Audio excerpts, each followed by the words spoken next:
surveil us at AlanCoxShow.com. Thanks, bingo. That's right. Thank you very much. Waterford. I don't know. Heir to the Crystal Fortune? Yeah. Duckworth. Yes, thank you. Ducksworth. Bogo. What's it? Bingo. Bingo Ducksworth. Thank you.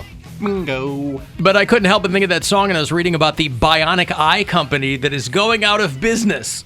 So all the people who have their implants in their ocular cavities are going to kind of be out of luck and hope that nothing goes wrong. There's a company called Second Sight that is going bankrupt. And so 350 people around the world who have the company's implants in their eyes basically are going to have just another obsolete gadget in their head. So if anything goes wrong, you're out of luck with your bionic eye. Is this what people think of? You know, you might not consider, this melding of medicine and technology and all that. What happens when these companies go belly up? What are you left with? That's why, right to repair laws are a big topic right now. Companies want to quash these, but people are saying, why should I pay you, whatever company I bought this from, why should I pay you to fix this when I can fix it myself? But it's one thing if it's a tractor or it's your phone. If it's your eye, you want your eye to work, whether it's the eyes you were born with or the eye that you bought. That's right. Well, have you upgraded to the latest software? Yeah, so right. Anyway, these people are all freaking out. Do you want the extended warranty? As you might expect, because the company's going out of business. Hey, Cameron. Don't worry about it. Hey, Cameron. Like, he got you. Hey, Cameron. Oh, boy. I'm listening to him in my one earphone because I'm afraid if I pot him all the way up, he's talking to somebody and he's going to drop an expletive. Hey, Cameron. Oh, Cameron. He held on, but Cameron. All right, I got to let him go. Hey, they're doing it. I mentioned before they're doing it's not a documentary. There's a thing on Larry David, a two-parter on HBO next month called The Larry David Story. But they are doing a documentary on Miss Cleo. Do you remember Miss Cleo? Yeah, man. Late night.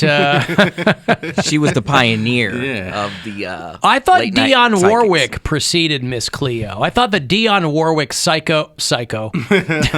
Psychic Friends Network preceded Miss Cleo. Dionne Warwick, the singer, Whitney Houston's aunt. Yes. Yeah. That's how a lot of people know Dionne Warwick is the Psychic Friends Network. Ain't that against her religion? I don't know anything about her religion. She's Baptist. And what's that got to do with anything? That's a part of the occult. Psychics? Yes, you're not supposed to talk to psychics. And that's why Mary's so afraid of the Ouija board. Otherworldly stuff, dabbling in that. I don't know anything about that. Well, now listen, at the bottom of the screen. Bradley. That's not Miss Cleo. The bottom of the screen, it says for entertainment purposes only. And nobody can rationalize their behavior like a religious person. So Dionne Warwick probably said, "Hey, listen, I'm God helps those who help themselves, and I'm helping myself to these big fat psychic network friends checks." Miss Cleo has been dead for about 6 years. I forgot she died. Yeah, Miss Cleo died, but she was, of course, the iconic TV psychic in the 90s. These started in New York, and people were like, "Oh, Miss Cleo, she was just an actress from L.A. who nailed the audition, I guess." Was her name really Miss Cleo? Her name was not Miss Cleo. No, her name was Ure Del. She was just the figure, that's not who you were talking to.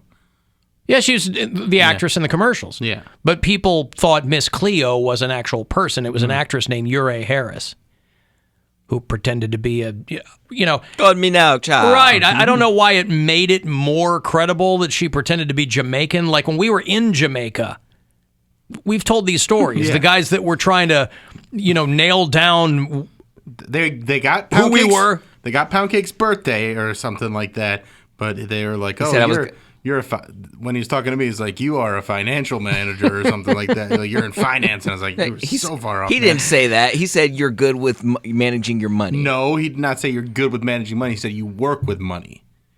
Okay. Which in itself is so unbelievably vague. We all work with money. Yeah, I got a 20 in my pocket. I'm working with money. I have it in broken. In radio, we don't really work with money that much. You work with money. I work with a lot of money. Yeah. But yeah, the documentary on Miss Cleo is going to happen very soon. You have questions. I have the answers. Who asked you to go out of town? The stupid young one or the married one? The married one. That's what me thought. Don't go. You hear? That's what me thought. That's what me thought. Bumbaclot. Yeah, because she'd be sitting there with candles, and she'd have the head wrap and the dashiki and the whole thing. People would be like, "Oh my God, how did you nail it?"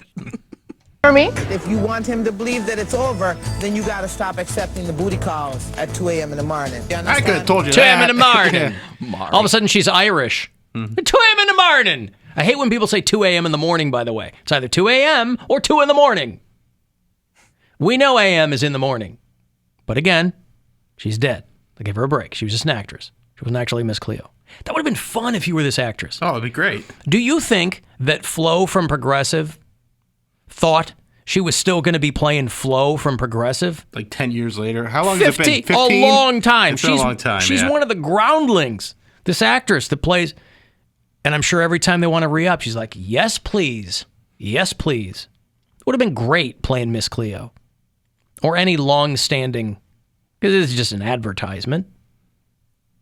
CleoDate.com is one. They all had all these different URLs, too. Cleo is Cupid.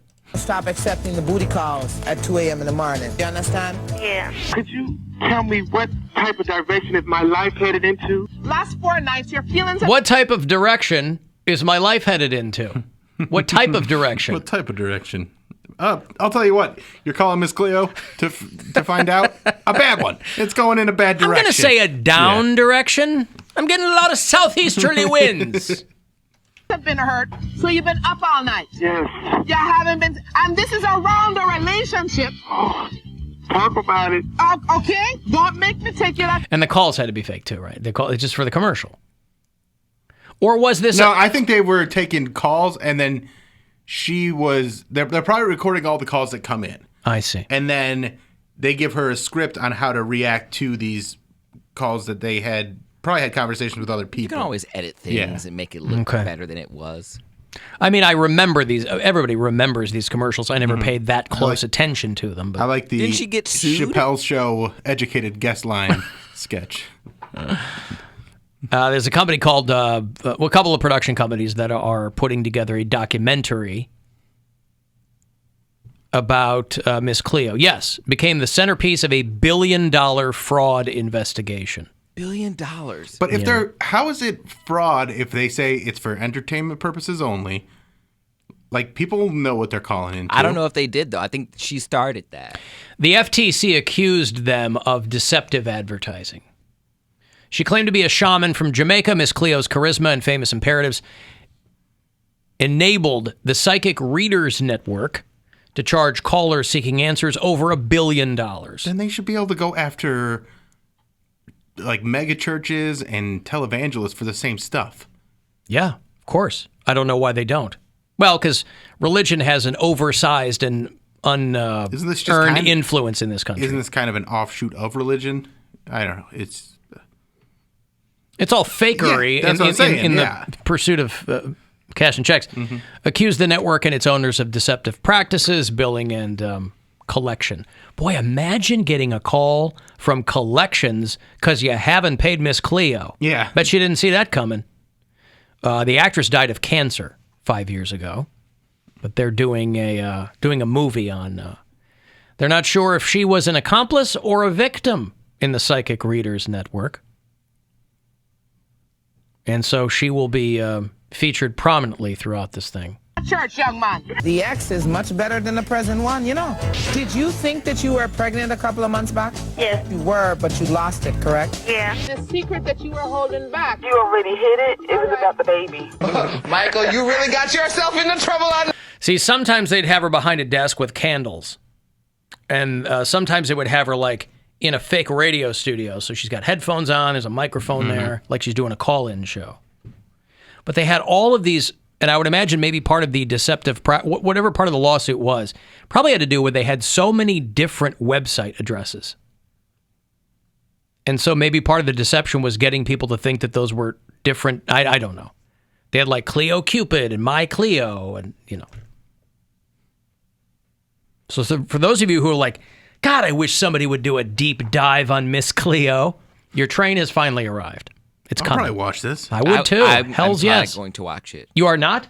I said I probably am. Yeah. That one, brethren. I got backup this time. This person that's around you right now has been in jail before. Yes, you're right. You're telling the honest truth. Right. People have been criticized and jabbed at and talked about throughout the ages for having different beliefs. I wonder how Jamaican people felt about Miss Cleo. They should get reparations from that $1 billion they made. I don't like this fake Jamaican Irish woman. 2 in the morning. 2 in the morning. 2 a.m. in the morning. And apparently I am no exception. Although it is a constant challenge, I will continue. I will not allow them to stop me. I will teach as a shaman and help those who seek the knowledge. Oh boy, she must have been doing commercials while they were being investigated. Right? That's like an early version of fake news. That's an early version. I will not let them stop me. She's got to get the word out there. People need to know to not go to the booty call at 2 a.m. in the morning. 2 a.m. in the morning. I can't even say it that fast. 2 a.m. in the morning. 2 a.m. in the morning. 2 in the morning. Psychic Friends Network, because they were the Psychic Friends Network with Dionne Warwick. And Miss Cleo was the Psychic Readers Network. Oh, Psychic Readers. Presentation of Information Incorporated. But the Dionne thing was an infomercial, I think. It was like a 30-minute thing. Today, you'll find out what Dionne Warwick has to say about the Psychic Friends Network. I think that anyone watching this show can benefit from speaking to a psychic. There you go. God didn't make little green apples, and it don't snow in Minneapolis in the summertime. That's what she'll tell you. Psychic to the stars, Linda Georgian. Hear what one of our psychics had to say about daytime TV's Yasmin Bleeth is part of this. When she was still on the soap operas. Yeah. And why would a psychic to the stars be any more important than a psychic to regular people? Because the stars are more important. They're better people than us, Alan. Duh. But she's still trying to tell their future. She could just as easily tell a famous and rich person that they're going to die in a car wreck as they could me. And everyone, I know people are easily lured in with dumb crap. Yeah, but we want to be associated with them. Like, is that what it is? The psychic friend that I talked to also is a psychic friend of Tammy Wynette. I don't know. If she's good enough for Yasmin Bleeth, she's good enough for me. Sylvia Brown, didn't she predict like Amanda Berry? Like, didn't she say that she was dead or something like that? She told Amanda Berry's mother that Amanda Berry was dead. Yeah. Yes. And then she had to make a retraction right before she died. And then she died herself. Yeah. Has anyone questioned Amanda Berry's mom? hottest couple. Is this going to be the end of our relationship? I mean, is this going to ultimately destroy our... I asked her that. You asked her that? Yeah. Meet other soap opera stars. You asked her? Well, what did she say? Because I'm going to do whatever she said. She said it's going to break us up. Well, then I'm leaving. I'm going to go on Baywatch. Who called the Psychic Friends Network. And it's all soap opera stars, because those are the people who are watching. Fans of those shows are the ones who are watching in the middle of the day when this stuff was on. So, anyway, the Miss Cleo documentary, or the film, I guess, seems weird because the woman's not really Miss Cleo. I mean, she's just an actress. Yeah, it's just a role for her. Yeah, but a $1 billion lawsuit is dramatic enough. Wow. I don't know. I had the police breaking down my door at 2 a.m. in the morning, saying, get on the floor, face in the dirt.